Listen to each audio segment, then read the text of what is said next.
Hi, ഇന്നത്തെ video ഞങ്ങൾ മസ്കറ്റിലെ ഡോൾഫിനെ കാണാൻ പോയതിനെ പറ്റിയുള്ളതാണ്. കുറേ നാളായിട്ട് നമ്മൾ വിചാരിക്കുന്നതാണ് ഈ ഡോൾഫിനെ കാണാനൊന്ന് പോകണമെന്ന്, പക്ഷേ ഇതുവരെ പറ്റിയില്ല. അപ്പം ഇപ്പോഴാണ് അതിന് സമയം വന്നത്. ഇതായിരിക്കുമല്ലേ പറയുന്നത്, എല്ലാത്തിനും ഒരു സമയമുണ്ട് ദാസാന്ന്. ഇപ്പം ആണെങ്കിൽ പെർ ഹെഡ് 5 റിയാലാണ് വരുന്നത്, 5 ഒമാൻ റിയാലാണ് വരുന്നത്. കുട്ടികൾക്ക് 3 റിയാൽ. ഇത് നമ്മുടെ സോഹാറിലെ ഒരു ഫേമസ് മോസ്കാണ് ഈ കാണുന്നത് കേട്ടോ.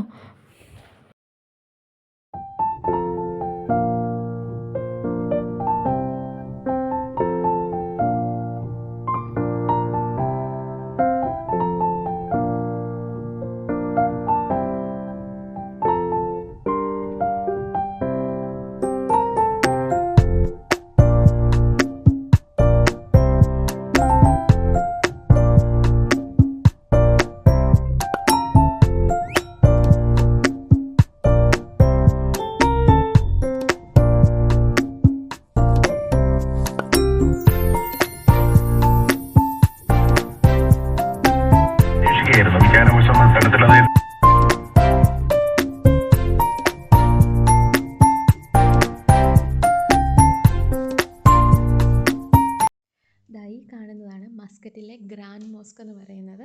വലിയൊരു മോസ്ക് തന്നെയാണ്. വെളിയിൽ നിന്ന് നോക്കുമ്പോഴത്തേക്കിന് കാണാം നിറയെ ആ മോസ്കിന് ചുറ്റും നിറയെ ബോഗൺവില്ല അവർ കട്ട് ചെയ്ത് നല്ല ഷേപ്പിൽ നിർത്തിയിരിക്കുകയാണ്, നിറയെ പൂക്കളുമായിട്ട്. എന്ത് ഭംഗിയാണ് കാണാനല്ലേ.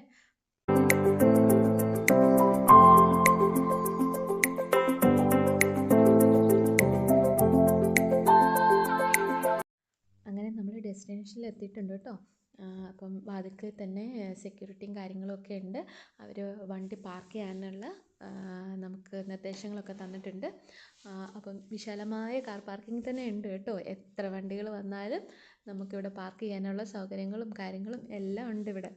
അങ്ങനെ നമ്മൾ വണ്ടി പാർക്ക് ചെയ്ത് ഫുഡൊക്കെ കഴിച്ചിട്ട് ഇതാ അവർ ടിക്കറ്റ് എടുക്കാൻ വേണ്ടിയിട്ട് പോവുകയാണ്. ഇതാണ് ടിക്കറ്റ് കൗണ്ടർ. നമ്മൾ ടിക്കറ്റ് എടുത്തതിന് ശേഷം കുറച്ച് നേരം അവിടെയൊക്കെ ഒന്ന് കറങ്ങി ഫോട്ടോസൊക്കെ എടുത്ത്, പിന്നെ അവിടെ നിർത്തിയിട്ടിരിക്കുന്ന ബോട്ടുകളും ഒക്കെ കണ്ടില്ലേ. ഒത്തിരി ബോട്ടുകളുണ്ട്, അതുപോലെ തന്നെ ആൾക്കാരും ഉണ്ട്. 3 ടൈം സ്ലോട്ടാണുള്ളത്.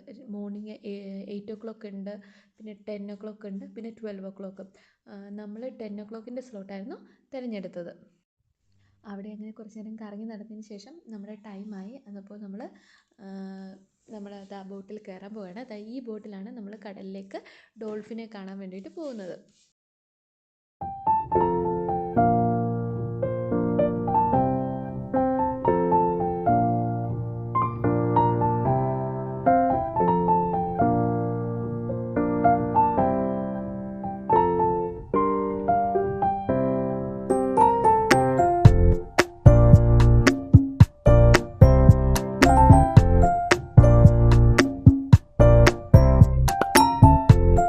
അങ്ങനെ നമ്മൾ കടലിൽ ഏകദേശം പകുതിക്ക് ചെന്നോ എന്നൊന്നും പറയാനറിയില്ല, എങ്കിലും നമ്മൾ ചെന്നു. പിന്നീട് നമ്മൾ ഡോൾഫിനെ കാണാൻ വേണ്ടിയിട്ടുള്ള വെയിറ്റിംഗ് ആയിരുന്നു. അങ്ങനെ കാത്തിരിപ്പിനൊടുവിൽ ഒരു കൂട്ടമായിട്ട് ഡോൾഫിനുകൾ എത്തി. അതൊരു കാണേണ്ട കാഴ്ചകൾ തന്നെയാണ്. ഇത് കൂട്ടത്തോടെയാണ് വരുന്നത്. 5 ആണോ 6 ആണോ 7 ആണോ 8 ആണോ എന്ന് തിരിച്ചറിയാൻ പറ്റാത്ത പോലെ നിരനിരയായിട്ട് കുറേ ഡോൾഫിനുകൾ.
ശേഷം തിരിച്ച് ആ ബോട്ടിൻ്റെ സ്റ്റേഷനിൽ തന്നെ എത്തിയിരിക്കുകയാണ്. ശരിക്കും ഇതൊരു നല്ല അനുഭവം തന്നെയാണ് കേട്ടോ.